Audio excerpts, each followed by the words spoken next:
आजच डाउनलोड करा आणि तुमच्या आवडत्या मालिकांचा आनंद लुटा। भावन, मला तुझा त्रास कळतोय अगं,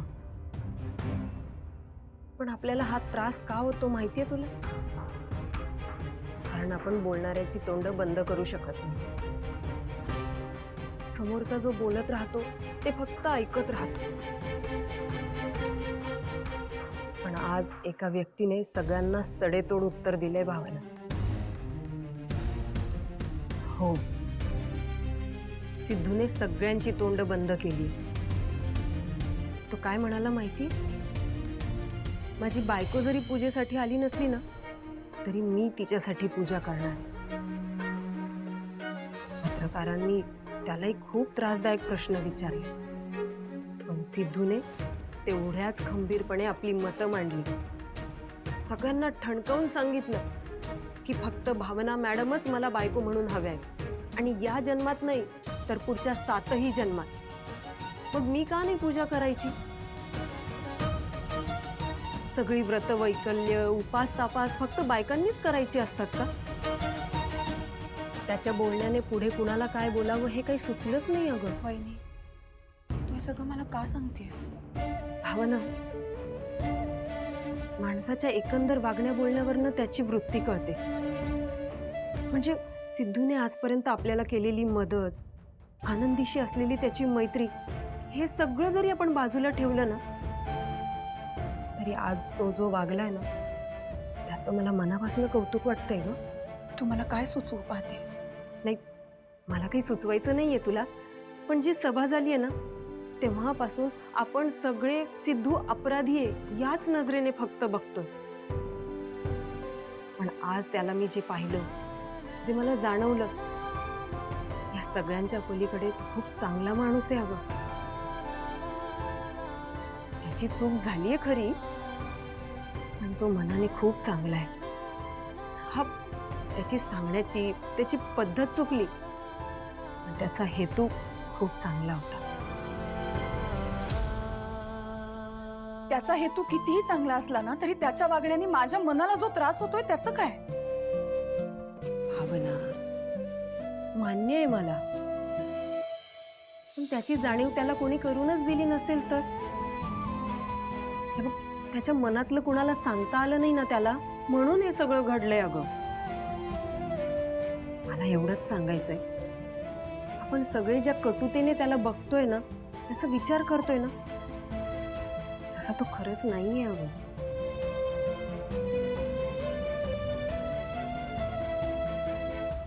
आपल्या नवऱ्याला आपली काळजी नसण्याचं दुःख काय असतं ना,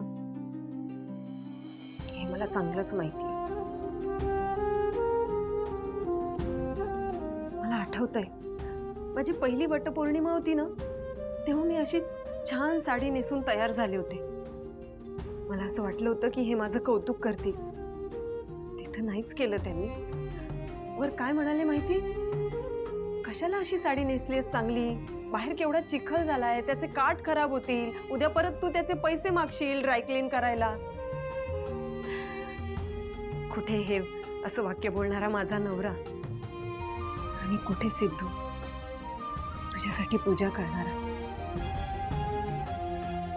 भावना, नवरा बायकोच्या नात्याकडून काय वेगळ्या अपेक्षा असतात सांग बरं? फक्त प्रेम आदर मिळावा एवढंच तर वाटत राहतं। आज सिद्धूचं तुझ्यावर प्रेम आहेच आहे, पण आज त्याच्या मनात तुझ्याविषयी आदर पाहिला। बस एवढंच सांगायचंय मला। वहिनी थांब,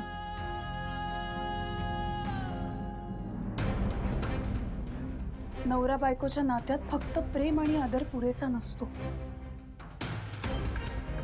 अजून एक गोष्ट खूप महत्वाची असते।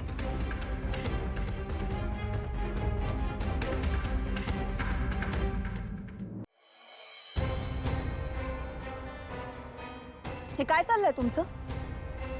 हे असं इथे वाट बघत थांबून काय सिद्ध करायचंय तुम्हाला? नाही, मला काहीच सिद्ध करायचं नाही। माझं खरंच तुमच्यावर मनापासून प्रेम आहे।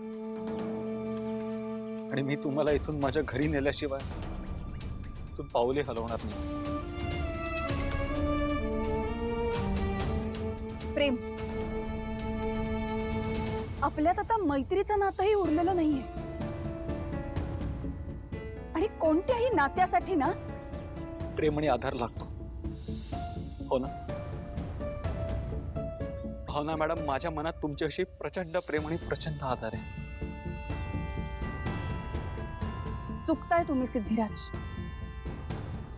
नात्यात फक्त प्रेम आणि आदर पुरेसा नसतो, त्यासोबतच लागतो तो विश्वास. आणि आपल्या नात्यात त्या विश्वासालाच जागा नाहीये. आजपर्यंत मी माझ्या मनातली, माझ्या आयुष्यातली प्रत्येक गोष्ट तुम्हाला सांगत होते. माझ्या गळ्यात मंगळसूत्र कुणी बांधलं हे शोधून काढण्यासाठी माझ्या आईने अक्षरशः तुमच्या समोर पदर पसरला. मीही तुमच्याकडे मदत मागितली. आपल्यातल्या मैत्रीच्या नात्याने हक्काने तुमच्याकडे मदत मागितली मी. आपल्यातल्या मैत्रीच्या नात्यावर कधीच संशय नाही घेतला आम्ही. पण त्या बदल्यात तुम्ही आम्हाला काय दिलं? फसवणूक, विश्वासघात, खोटारडेपणा. नाही हो मॅडम, मी मान्य करतो की माझी चूक झाली आणि या गोष्टीचा मला प्रचंड पश्चात्ताप आहे. पश्चात्ताप? जर का तुम्हाला पश्चात्ताप झाला होता तर मला आधीच येऊन का नाही सांगितलं की तुम्हीच माझ्या गळ्यात मंगळसूत्र घातलं होतं? त्या प्रवीण खेडेकरची गावात खोटं बोलल्याबद्दल धिंड काढलीत तुम्ही, तेव्हा कुठे गेला होता तुमचा पश्चात्ताप? असं अजिबात भासवू नका की तुम्हाला खरं सांगण्याची एकही संधी मिळाली नाही. तुमच्याकडे कायम ती संधी होती, पण तुम्ही आम्हाला फसवत राहिला, आमच्याशी खोटं बोलत राहिला. तुमच्या वडिलांनी स्वयंवर ठेवलं होतं माझं. गावातली मुलं येऊन फॉर्म भरत होती, तेव्हा तुम्ही कुठे होता? तेव्हा का नाही सांगितलं मला?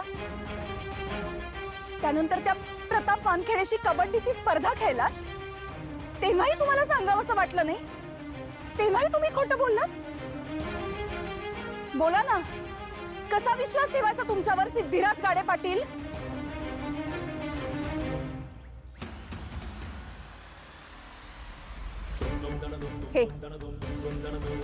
हे काय आहे? तुम्ही आम्हाला जी मदत केली, प्रत्येक वेळी आमच्या उपयोगी पडलात, त्याच्या मागचं हे कारण होतं? मला ना तुमचा चेहरा बघितला ना तरी चीड येते आता. हो ना मॅडम. एक मिनिट, माझ्या अंगाला हात लावायचा नाही हा.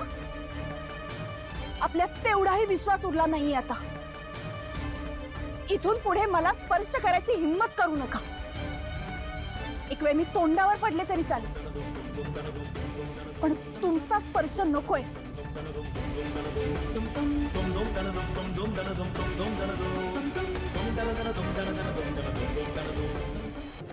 लक्ष्मी निवास, लक्ष्मी